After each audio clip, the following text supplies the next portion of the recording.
1절에서 29절에 있는 말씀입니다.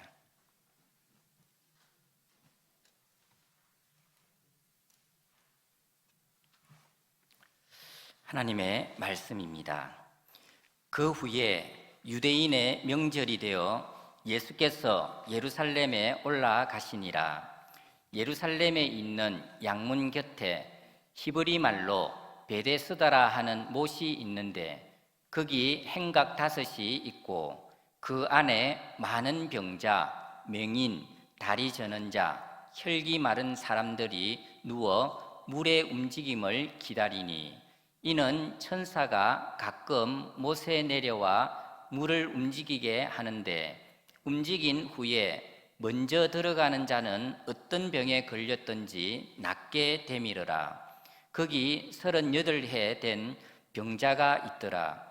예수께서 그 누운 것을 보시고 병이 벌써 오래된 줄을 아시고 이르시되 내가 낫고자 하느냐? 병자가 대답하되 주여 물이 움직일 때에 나를 못에 넣어주는 사람이 없어 내가 가는 동안에 다른 사람이 먼저 내려가나이다.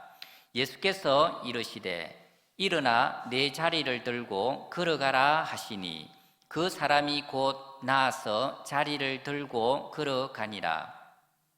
이날은 안식일이니 유대인들이 병 나은 사람에게 이르되 안식일인데 내가 자리를 들고 가는 것이 옳지 아니하니라. 대답하되 나를 낫게 한 그가 자리를 들고 걸어가라 하더라 하니 그가 묻되 너에게 자리를 들고 걸어가라 한 사람이 누구냐 하되 고침을 받은 사람은 그가 누구인지 알지 못하니 이는 거기 사람이 많으므로 예수께서 이미 피하셨음이라. 그 후에 예수께서 성전에서 그 사람을 만나 이르시되 보라 내가 나았으니 더 심한 것이 생기지 않게 다시는 죄를 범하지 말라 하시니 그 사람이 유대인들에게 가서 자기를 고친 이는 예수라 하니라. 그러므로 안식일에 이러한 일을 행하신다 하여 유대인들이 예수를 박해하게 된지라. 예수께서 그들에게 이르시되 내 아버지께서 이제까지 일하시니 나도 일한다 하시매 유대인들이 이로 말미암아 더욱 예수를 죽이고자 하니 이는 안식일을 범할 뿐만 아니라 하나님을 자기의 친아버지라 하여 자기를 하나님과 동등으로 삼으심이러라. 그러므로 예수께서 그들에게 이르시되 내가 진실로 진실로 너희에게 이르노니 아들이 아버지께서 하시는 일을 보지 않고는 아무것도 스스로 할 수 없나니 아버지께서 행하시는 그것을 아들도 그와 같이 행하느니라. 아버지께서 아들을 사랑하사 자기가 행하시는 것을 다 아들에게 보이시고 또 그보다 더 큰 일을 보이사 너희로 놀랍게 여기게 하시리라. 아버지께서 죽은 자들을 일으켜 살리심과 같이 아들도 자기가 원하는 자들을 살리느니라. 아버지께서 아무도 심판하지 아니하시고 심판을 다 아들에게 맡기셨으니 이는 모든 사람으로 아버지를 공경하는 것 같이 아들을 공경하게 하려 하심이라. 아들을 공경하지 아니하는 자는 그를 보내신 아버지도 공경하지 아니하느니라.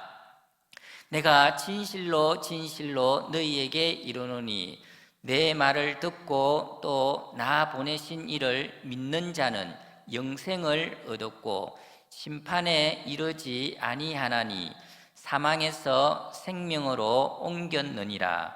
진실로 진실로 너희에게 이르노니 죽은 자들이 하나님의 아들의 음성을 들을 때가 오나니 곧 이때라. 듣는 자는 살아나리라. 아버지께서 자기 속에 생명이 있음같이 아들에게도 생명을 주어 그 속에 있게 하셨고 또 인자됨으로 말미암아 심판하는 권한을 주셨느니라. 이를 놀랍게 여기지 말라. 무덤 속에 있는 자가 다 그의 음성을 들을 때가 오나니 선한 일을 행하는 자는 생명의 부활로, 악한 일을 행하는 자는 심판의 부활로 나오리라. 아멘. 오늘 설교는 믿음에 관련된 4가지 이야기로 구성되어 있습니다. 첫 번째 이야기는 베데스다 병자들의 믿음에 관한 것입니다. 예루살렘 북동쪽에 베데스다라는 이름의 연못이 있었습니다. 그 연못 곁에는 양을 팔고 사는 양시장이 있었고 또 양들이 드나드는 문도 있었습니다.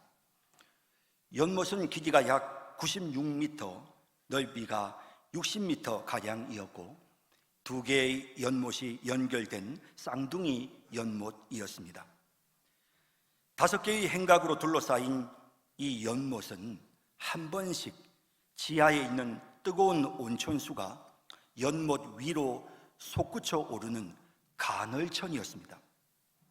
이 현상으로 인해 이 연못이 사람들에게 치료의 효능이 있다는 믿음을 갖게 만들었습니다.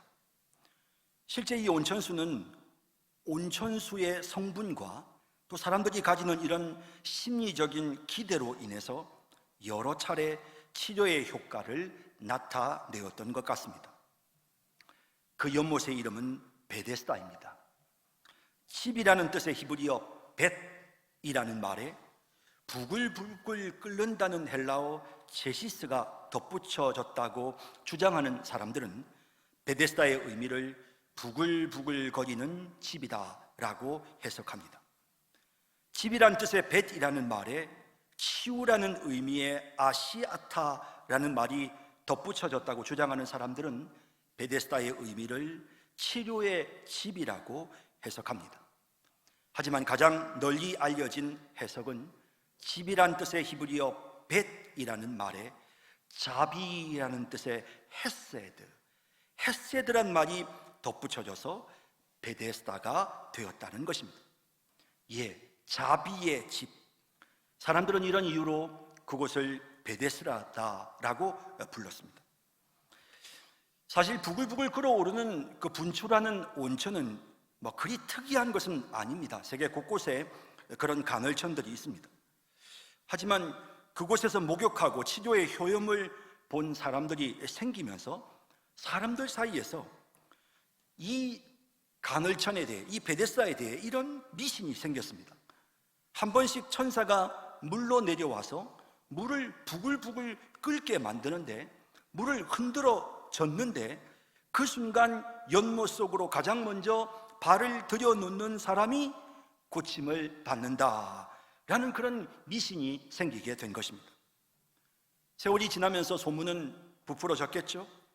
많은 사람들의 이 소문을 타고 넓은 지역으로 먼 곳까지 알려졌겠죠.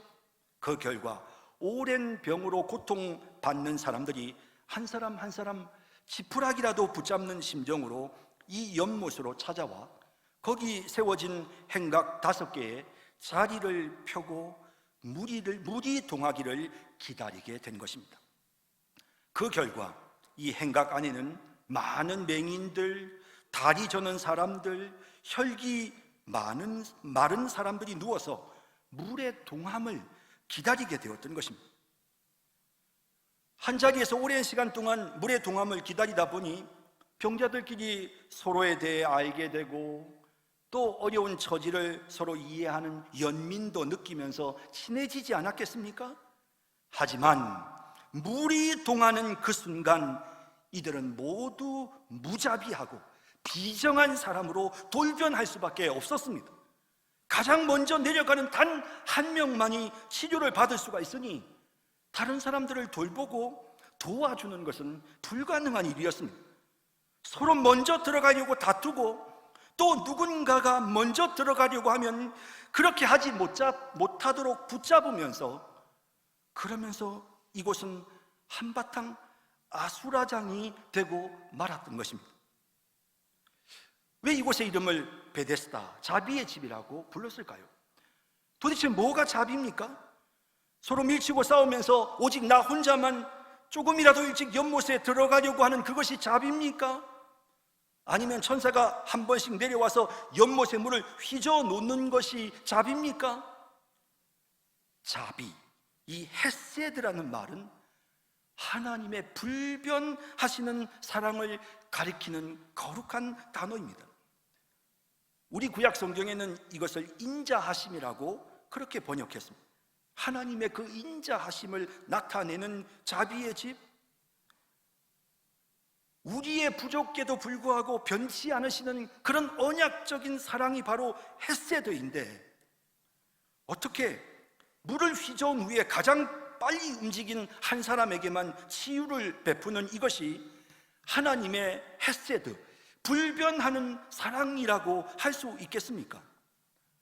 다른 것에는 신경도 쓰지 못하고 오직 물이 동하는지 그것만 살피느라 제대로 마음 편하게 쉴 수도 없는 그 긴장된 상태가 정말 자비입니까? 남이야 어떻게 되든 나 혼자만 살아남으면 된다는 규칙을 가진 이 연못은 자비의 집이 아니라 불행의 집이라 해야 하지 않겠습니까? 살다 보면 최고 1인자가 되어야 참된 만족을 누릴 수 있다고 생각하는 허황된 미신을 믿는 사람들을 자주 만나게 됩니다. 이 사람들은 그렇게 자신의 목표를 이루기만 하면 모든 괴로움의 문제는 해결될 것이라고 믿습니다. 그래서 경쟁합니다. 승리하기 위해서 열심히 달리고 또 달릴 뿐만 아니라 수단과 방법을 가리지 않고 남이야 어떻게 되든 상관없이 그저 나만 성공하면 행복해질 수 있다는 신념으로 한평생을 그렇게 사는 것입니다. 하지만 그렇게 주변 이웃들을 돌아보지 않고 내 한 몸 챙기면서 살다가 어느 날 인생의 끝이 찾아오면 그제서야 참으로 헛된 것을 붙잡으며 살아왔다는 것을 깨닫게 되는 것입니다. 나 혼자 잘 되고 나 혼자 성공하면 된다는 생각으로 달려가는 인생이 경험하는 세상은 자비의 집이 아니라 불행의 집인 것입니다. 그런데 이 병든 자들이 오직 한 사람 1인자가 되기 위해 물을 바라보며 긴장 상태로 다른 병자들을 견제하고 있을 때 그곳에 예수님이 찾아오셨습니다. 자비의 집이라는 곳에서 가장 무자비한 상태로 살아가고 있는 이 병자들에게 주님이 찾아오셨습니다. 그리고 그 중에 가장 병이 오래되고 병이 깊은 한 사람을 만나셨습니다. 그리고 그에게 자비를 베푸셨습니다. 그가 거기에 있는 다른 사람들보다 나은 것이 없었지만 예수님은 그에게 자비를 베푸셨습니다. 그의 연약함에도 불구하고 그의 부족함에도 불구하고 무조건적인 하나님의 헤세드의 언약적 사랑이 그에게 임한 것입니다. 여러분, 예수님은 어떤 경우에도 변함이 없는 헤세드, 언약적인 사랑을 우리에게 주시는 분이십니다. 우리가 부족하고 우리가 연약해도 1등이 되지 못해도 실수투성이라도 죄가 많더라도 변함없이 우리를 사랑해 주시는 참된 자비를 베풀어 주시는 분이 바로 주님이십니다. 내가 바둥거리며 열심히 노력해서 최고가 되어야만 내 인생에 행복이 있다고 생각하는 분들이 계십니까? 여러분, 주님을 믿으시기 바랍니다. 주님이 우리의 진정한 자비가 되십니다. 주님을 믿을 때 주님이 우리에게 참된 만족을 주신다는 사실을 믿는, 그래서 주님을 바라보는 우리 모두가 되기를 진심으로 바랍니다. 두 번째 이야기는 38년 된 병자의 믿음에 관한 것입니다. 베데스다 연못에서 물의 동함을 기다리던 많은 병자들 중에 38년이나 병을 앓아온 한 사람이 있었습니다. 너무나 오랜 기간 동안 그는 질병으로 고통을 당했고 기필코 자신의 병을 고치겠다는 일념으로 그곳에서 자기를 펴고 물이 동하기를 기다리고 있었습니다. 하지만 절망적인 시간이 계속되었습니다. 그러자 그의 간절한 소망은 어느새 원망과 불평으로 변하게 되었습니다. 예수님이 그를 만나 그에게 건강하게 되기를 원하느냐, 낫기를 원하느냐라고 물으셨을 때 38년 된 병자는 예, 그렇습니다 라고 대답하는 대신에 자신의 마음속에 가득 차서 넘쳐나고 있는 원망과 불평을 토해냈습니다. 아무도 나를 도와주지 않습니다. 물이 움직일 때 나를 못에 넣어주는 인간이 없습니다. 그리고 내가 아무리 빨리 들어가려고 애를 써도 다른 사람이 못에 먼저 들어갑니다. 그는 자신의 육신의 병을 고쳐보려고 베데스다를 찾아왔지만 병의 치료는 고사하고 마음의 병만 더 깊어가고 있었던 것입니다. 건강하고 행복한 삶을 살고 싶은 마음이 너무나 간절했지만 그 마음이 오히려 그를 더욱더 병들게 만들었던 것입니다. 나보다 더 빠른 사람들에 대한 미움과 질투, 그리고 나를 도와주지 않는 사람들에 대한 불평과 원망, 그 결과 그의 영혼은 온통 지옥이 되어버린 것입니다.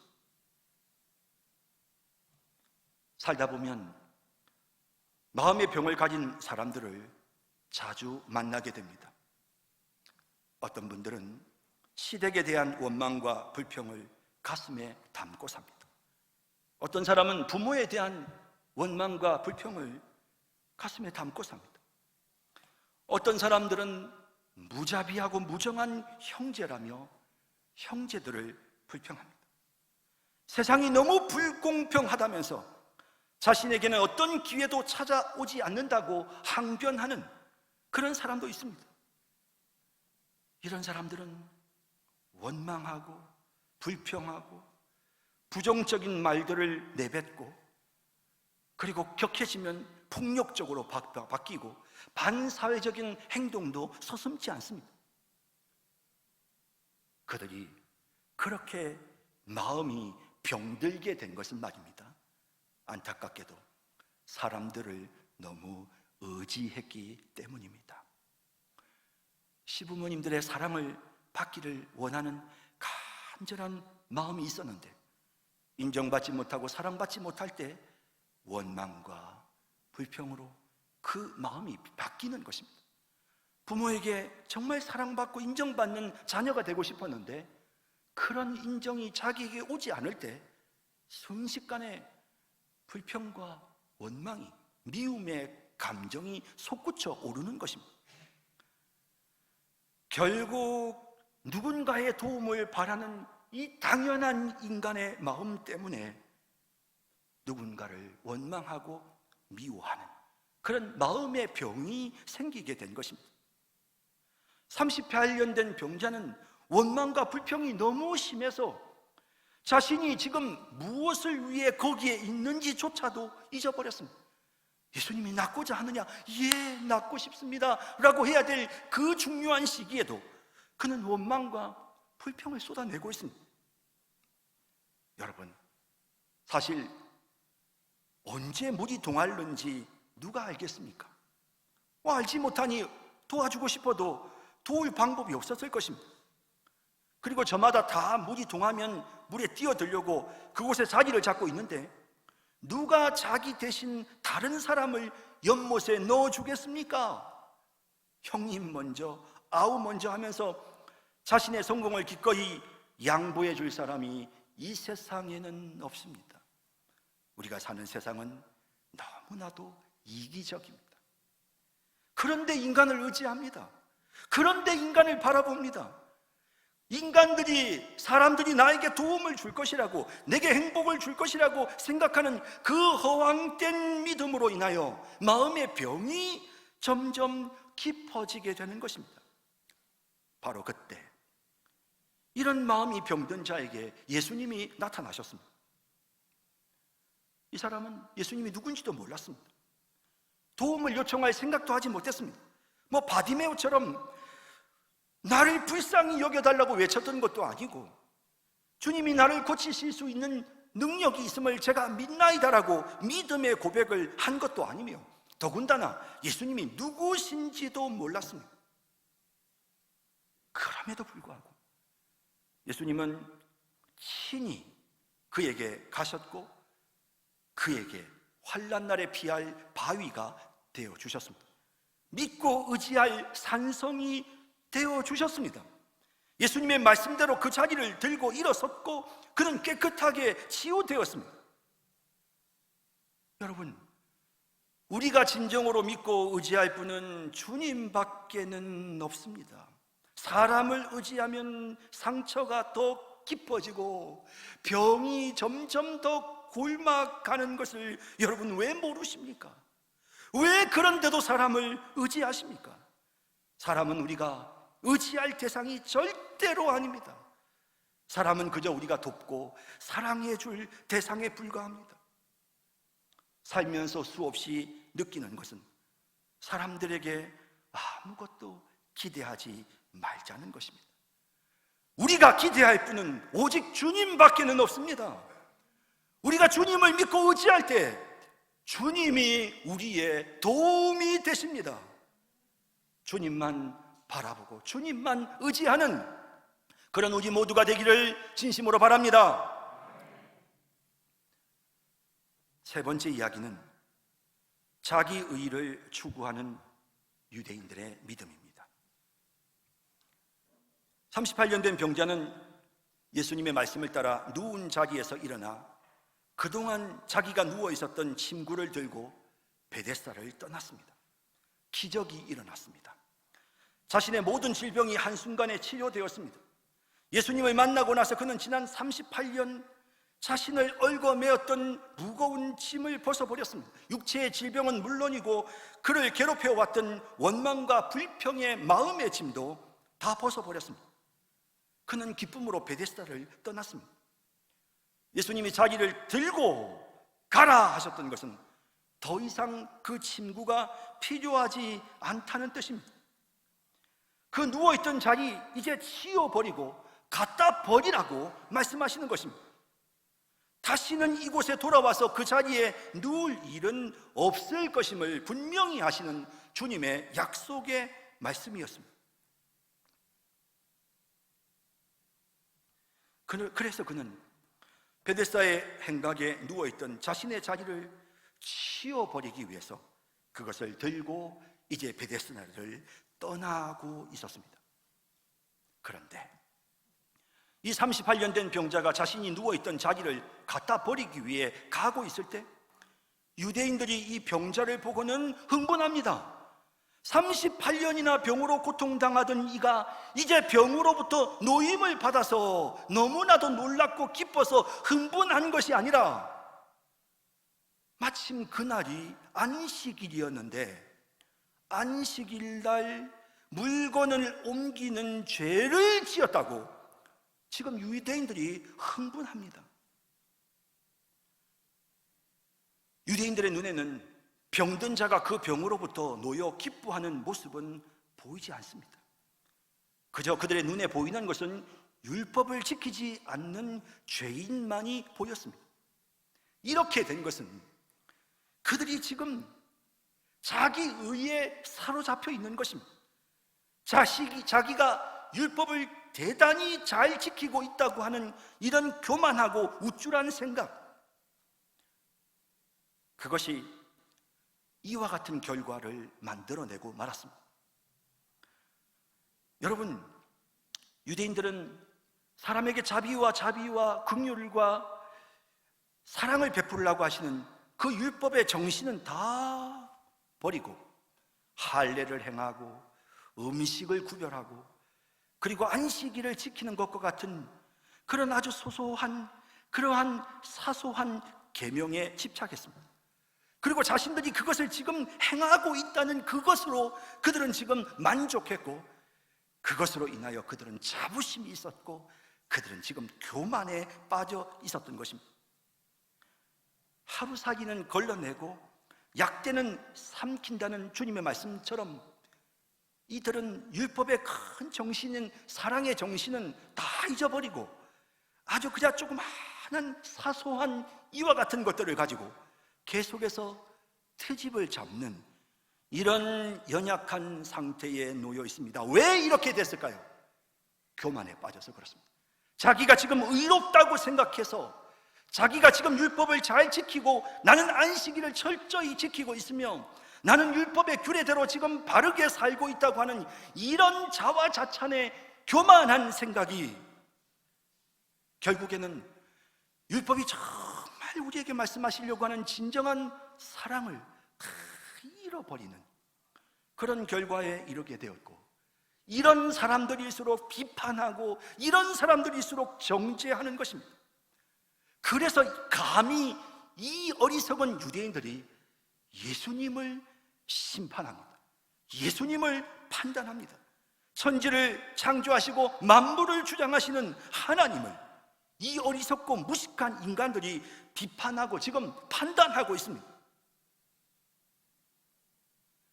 살다 보면 이렇게 자기만 잘났다고 하는 사람들을 자주 만나게 됩니다. 그들은 자신이 모두 다 알고 있다고 생각합니다. 자기만 옳다고 생각합니다. 그래서 다른 사람의 말에 귀를 기울이지 않습니다. 쉽게 정죄하고 판단합니다. 다른 사람을 무시합니다. 긍휼이나 사랑의 마음 대신 자기 기준만 주장하면서 사람들에게 상처를 줍니다. 교만해서 그렇습니다. 예수님은 그 유대인들을 향해 무엇이 그들을 참되게 바르게 하는지를 말씀하십니다. 24절에 보면 내가 진실로 진실로 너희에게 이르노니 내 말을 듣고 또 나 보내신 이를 믿는 자는 영생을 얻었고 사망에서 생명으로 옮겼느니라 라고 말씀하십니다.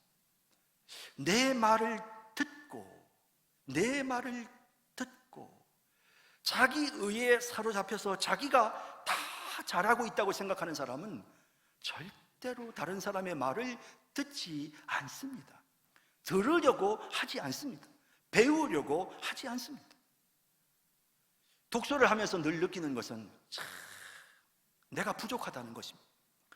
야, 정말 이렇게 방대한 지식, 이렇게 놀라운 것을 연구한 그런 사람들이 있었구나.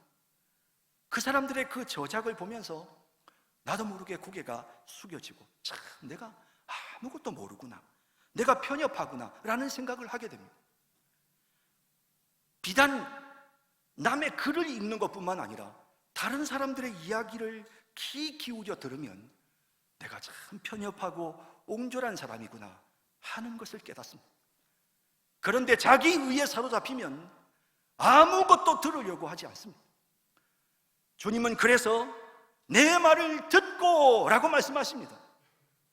성도 여러분, 우리 귀를 기울이십시다. 겸손하게.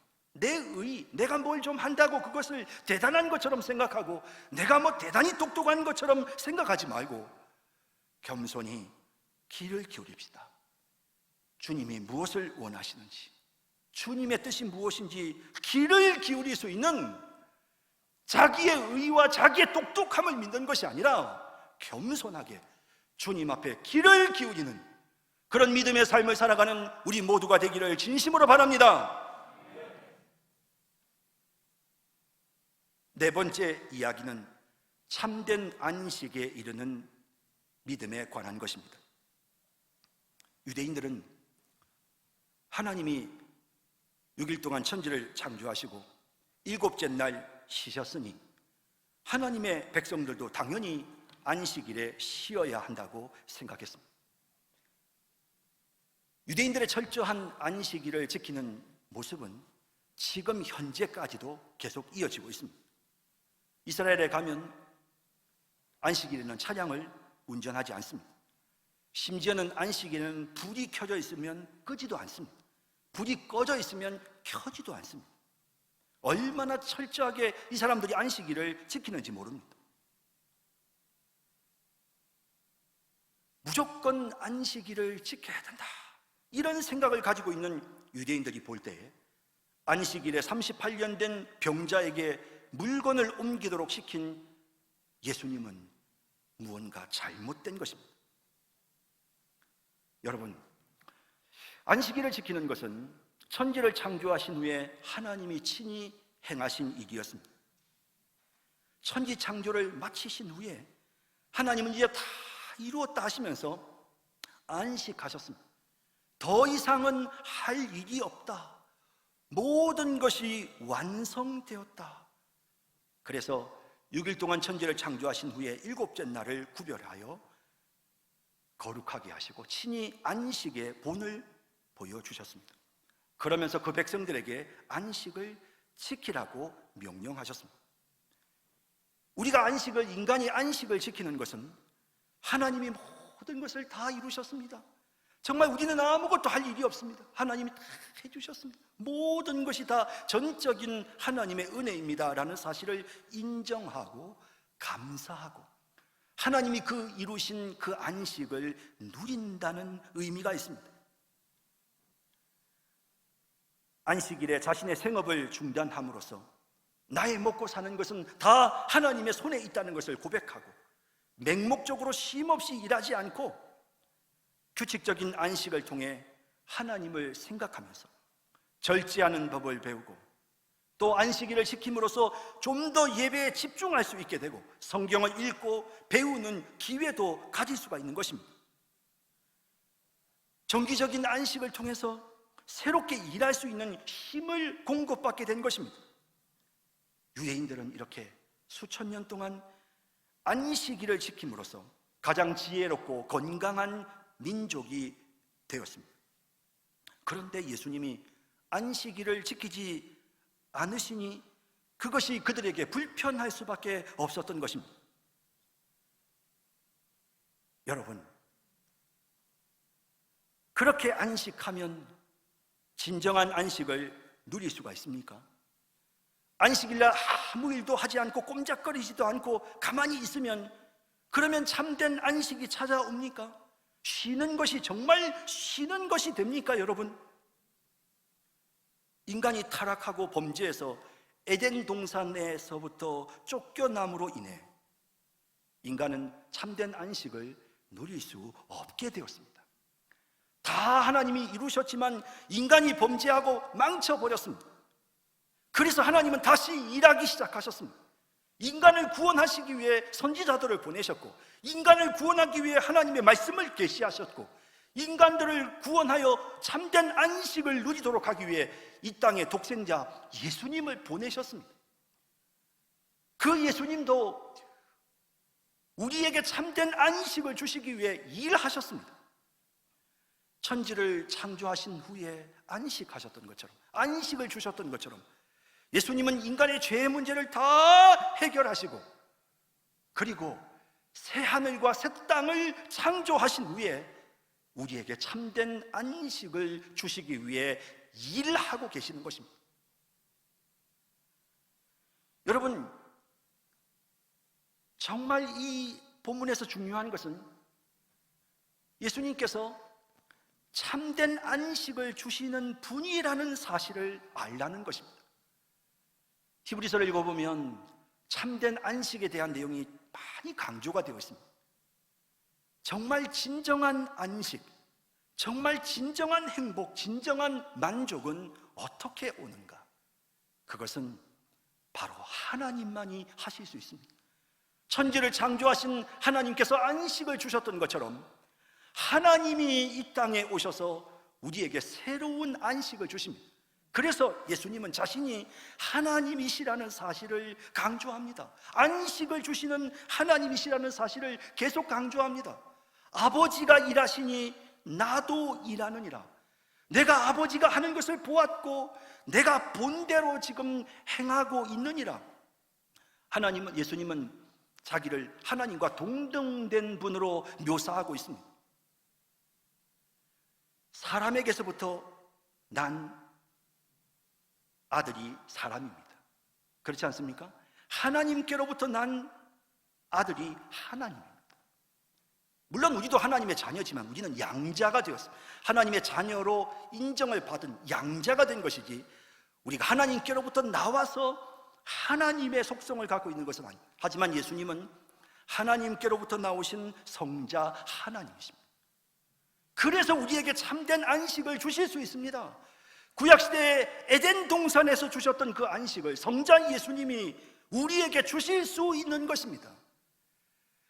아무 일도 하지 않고 가만히 꼼지락거리지 않는다고 해서 안식을 누릴 수 있는 것이 아니라, 예수 그리스도께서 우리에게 오시고 그 예수를 믿을 때에 예수님께서 마지막 순간에 우리를 다시 살리셔서 우리에게 영생을 주시게 되는데, 바로 그때 우리가 참된 안식을 누릴 수 있게 되는 것입니다.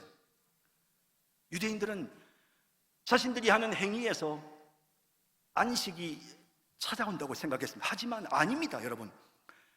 어떤 사람들은 새벽 기도를 안 빠져야만 마음에 안식이 있다고 합니다. 아닙니다, 여러분.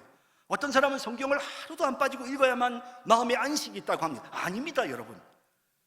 그 모든 것들이 우리를 유익하게 하지만 참된 안식은 오직 주님만이 주시는 것입니다. 여러분, 우리가 예수님을 믿으면, 예수님을 의지하면 참된 안식을 누리게 됩니다. 이 세상의 어떤 규율, 우리의 어떤 행위를 통해서 우리가 안식을 누리는 것이 아니라, 안식을 주시는 예수님을 믿고 그분에게 나아갈 때 참된 안식을 누리게 되는 것입니다. 우리가 믿고 의지할 분은 예수님밖에는 없습니다. 우리에게 만족을 주시는 이도 예수님이고, 우리의 문제를 해결해 주시는 헤세드, 자비와 사랑을 베푸시는 이도 예수님이시며, 우리의 교만을 꺾으시고 우리를 바른 길로 인도하시는 분도 예수님밖에는 없습니다. 오직 그 예수 그리스도를 믿고 의지함으로 참된 안식을 누리는 우리 모든 성도님들이 다 되시기를 주님의 이름으로 축복합니다. 기도하겠습니다. 사랑의 주님, 어리석은 세상 사람들은 경쟁에서 이기려 합니다. 사람을 의지하며 사람의 도움을 받으려고 합니다. 자기의 의의를 내세우며 자기가 대단히 훌륭하고 잘났다고 주장합니다. 자기가 하고 있는 그 속에서 무언가 참된 만족이 있는 것처럼 그렇게 허세를 부립니다. 하지만 오늘 주님은 우리에게 분명하게 말씀하셨습니다. 우리에게 참된 안식은, 참된 만족은, 참된 자비는 오직 예수 그리스도를 믿는 믿음으로만 된다는 사실을 우리에게 분명히 깨닫게 하셨습니다. 주님을 바라봅니다. 주님을 믿습니다. 이 무자비한 세상에 살아가고 있는 저희들, 주님만 바라봅니다. 자비로우신 우리 주님만 의지합니다. 주님, 안식 없이 고달프게 살아가고 있는 우리들, 참된 안식을 주시는 주님만 의지합니다. 겸손하게 주님을 바라봅니다. 주님, 우리 모두가 다 우리 주님을 믿고 의지하는 그 믿음 안에서 참된 안식을 누리며 감사와 기쁨의 삶을 살아가게 하여 주옵소서. 예수님의 이름으로 기도드립니다. 아멘.